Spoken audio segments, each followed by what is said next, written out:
Hello, my name is Mark Howard and I'm a palliative care consultant and I work at St. Francis Hospice.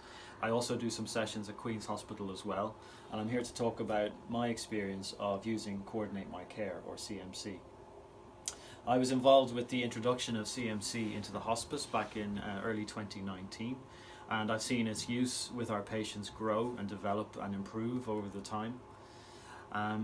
And what I'd like to speak to today is just some examples of patients who had CMC records created in Queen's Hospital and who then went home and were seen at home by our palliative care service, and really just highlight the value of Coordinate My Care in all of that, in the patient's care, in improving outcomes for patients.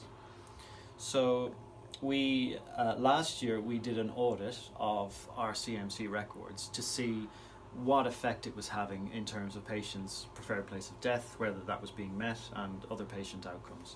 And we saw that when a patient who was known to the hospice had a CMC record, they were far more likely to die at home in their PPD. And that was just one of the findings that we found. And there's a lot of good examples of times when paramedics will call the St. Francis Hospice community team because they've been called out in a crisis to a patient or family at home. They've seen that there's a CMC record, they've looked at it, and then they've given the hospice a call to get advice. Oftentimes when that happens, that would result in an admission avoidance to the hospital, and it would allow the patient to be cared for at home. And that's very, very useful in these times of crisis when families are extremely anxious, extremely worried about their loved one, and they often just don't know what to do, so they might call an ambulance just in desperation. So one small example is a patient who was in the hospital last year in Queen's. He had a tumour on his scalp which is eroding into his brain. He had a CMC record created here in the hospital, and he was sent home under the care of the St. Francis Hospice Community Palliative team. And a few months later, his condition worsened and he developed bleeding at home. The family, understandably, were quite worried, and they called the paramedics.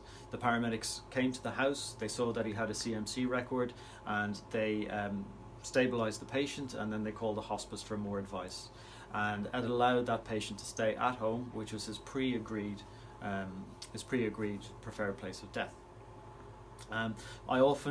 We're seeing a lot of these paramedic calls to our service, which are being flagged because the patient has CMC. So it helps us a lot as a St. Francis Hospice community service to improve the patient's care and make sure that they stay at home in the place that they want to be. It also helps signpost the emergency service of how they can actually deal with the situation in the home without having to resort to a transfer to an acute hospital. I also see a lot of the subscribe option when you're creating a record for a patient. The subscribe option in CMC allows then me to get urgent updates for whenever a record is accessed by a paramedic. So in my day-to-day work, I'll be keeping an eye on my emails, and then I'll get something through on my NHS account which says this patient's record was accessed by our paramedic.